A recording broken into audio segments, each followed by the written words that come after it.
knows exactly what's going on here, and he is opting not to take these shots. You just can't confirm the point. It's much more valuable to play with the protection of ThunderTalk around you and try and play for it later. Oh my. Tony K steps up and he wins that? How on earth do you win that? Stepping up out of the water, draws the weapon, and immediately lands the shot to Xing. That's got to feel real bad on the south side there, and that's going to move King out to have to go for this res, to have to try and pick up their teammate. This is Aaron's time to shine, and he steps up and does exactly what he needs to. That is what he was waiting for. ThunderTalk are having a nightmare here. Oh, this is very bad indeed. ThunderTalk likely down to 2 players. We're seeing it's going to be a difficult off to still be alive on the other edge. Dear me, we are surfing here over on the docks. And ThunderTalk are currently dealing with the tsunami. Okay. Side shift. They have to push out, so they're going to have to leave here as well. This does mean that they can just fully disengage and look to leave these solos to their own devices. But that's going to be difficult because you've got Virtus.pro and Kara who are going to know all. Over towards that top side, gets a good shot over towards the tanky, leaving just him and Aru there. And the question is whether Virtus.pro even want to go for a wraparound on that side. I mean, OG has to call for some slight reinforcements here. I mean, it is good news, I think, on the north side for OG. And they've got enough to play with that cover, that re-knock over towards Virtus.pro. They didn't need to get the flush there. They just needed to slow Virtus.pro down, force them into an unfavorable fight. Tony K may have bit the dust, and he will indeed go down to the nade from AJ. Only the one player to go down from ThunderTalk, and it could have been worse. But Aaron really bided his time well there. He played the time perfectly, and actually maybe afforded an opportunity to have a chance to get another point or 2. Yeah, currently we're in the top 10, so 3 more teams would have to go down before we start hitting placement points. DRX holding on to their position quite nicely as GS attempted to assault their position. Hyunbin on the top stairs, looking for Icon right now. In the meantime, the roll-up Virtus.pro is getting dismantled on that northwest side. Unfortunately, there is a knock sent back over towards them. GS finally going down there, but it is going to be OG holding quite through. There's the first flush coming in, and there is, unfortunately, the re-knocks coming in from Virtus.pro. They stop, though. They move sideways, move laterally on the fight, and OG not going to be able to connect these nades if they haven't spotted it. Will they put them in the right place here as the nades pop forwards? Not quite on the target. Haven't seen the retreat here, but AJ, ThunderTalk, they're all sailing on in. Virtus.pro now have another team, and the vehicles swinging around wildly. What is going on? OG, move in, get these knocks, get these points here, because ThunderTalk are moving with slivers of HP. Going down? Virtus.pro go down, and 3 players from ThunderTalk still stand tall, but OG, they've taken a knock. What have ThunderTalk just done? What? I mean, DRX were taking shots across the way at OG whilst that all was unfolding. I don't know how ThunderTalk gets away with it, but they absolutely do. AJ with the run down the vehicle, smearing VP across the fields. And now AKOP trying to get his HP bar back up again. A nade sent across towards the tree, slightly lagging behind the rest of the team. A nade sent along the edge of the blue here could be devastating. And it is close, but not close enough. Going to be able to find it there, stepping out towards the blue. ThunderTalk get back in the vehicles, playing true chaos strategy there on the roll up to VP. There was nothing they could do, it seemed. He's going to be running out of ordnance fairly soon. Drops the last, covers his retreat with that flash. That's going to allow ThunderTalk to disengage. Play on as 3 from here, which is crazy. Kara, I don't think they're going to be able to do the same thing, but I don't think they need to. With the circle as it sits, they keep in on the south side, and they may be able to find a chicken dinner this time around where they couldn't quite before.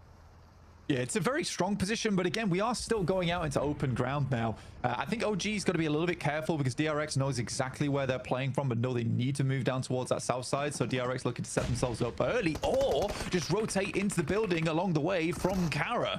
Lewis does have a nade. Marceau sets himself up. It's a bit of a short lob, but it's on target. Soez gets knocked out with a nade to the forehead.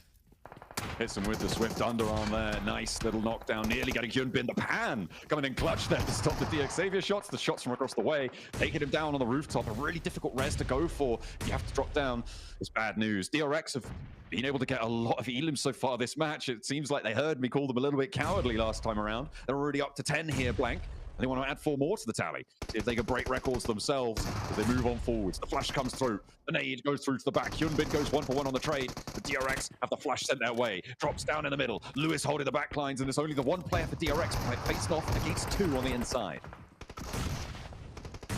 Thunder Talk just rocked straight up over towards DXavier and handled them. This is so weird from Thunder Talk, considering it's a very different style of gameplay from them we're used to seeing. Good nade from Nate T himself over towards Sing, leaving Thunder Talk, I believe, just on the final player now, as OG remains stalwart on that north side. They can get the reses in the shack for Thunder Talk, though. There are still 2 of those available. The question is, does DXavier have a nade? So Kara on this hold. Poser is down, but they're getting that resed up very quickly. DRX slowed it all the way out here. You can see they're on 10 elims still, but with only 2 players, the wind's been knocked out of them just a little bit. QXC wants to try and drop down there. He will get the shot. Over on the Poser, the re-knock is strong. Gonna keep Kara from overwhelming them on the repeats here. He goes in for more. He wants to find another, but there's his teammate going down. Lewis steps out, put into a shotgun, a barrel straight into his face, and Lewis goes down as well. They will finally take him down, but they lose a player, and they have to get these reses fast, Blank. Over the top tries to thread it in towards the shack, but a good shot from AKOP will take down Sighting almost instantaneously as well. They got to figure out how they want to play this one out, because again, for OG, they are passing through open ground. I think for Thunder Talk, they desperately want to get rid of DXavier, but Nate, immediate reposition from his side. This is a good survival play for him. Again, DXavier has been on the receiving end of survival plays for quite some time now. We haven't seen a truly dominant game from DXavier just yet. It's disappointing as well, given their prowess, given their record this year. They've had a really, really strong showing, but it's just not coming through yet in the Gauntlet. We'll see what more they can do. Nades being thrown out by Thunder Talk still. It's good, surprised they got anything left, and they find an opening. You're kidding me. Thunder Talk just seem untouchable here. Nading Aru off the tree, doing a lot of damage. That's going to be unresable now. The rotate out wide. AKOP needs to stand tall. Will be able to do 1 and a second as well. The double knockdown, but across the way, there's still a 3rd player for Thunder Talk going. It's all up the WizGod. It looked like OG might have had the game under control there, but Kara now with the numbers advantage. I'm just so confused of what Thunder Talk's doing in this game. Sighting sending it out again over towards OG. It's like a completely different type of Thunder Talk this game. Nate maybe going for the 1v3. CEO is able to put him down, fires him from the company, and at least will be able to remain up and present. WizGod moves up, and in the meantime was able to take down Thunder Talk. Now, it's a 1v1 technically, as the blue continues to push in. I think they've got time to get these reses off Blank. The blue zone's not going to move for a couple more seconds. They may just be able to get through. Marso will heal. Poser will be able to get up and step out for another sightline. Unlikely that Poser's going to be able to heal, though. Actually, they might still have time here.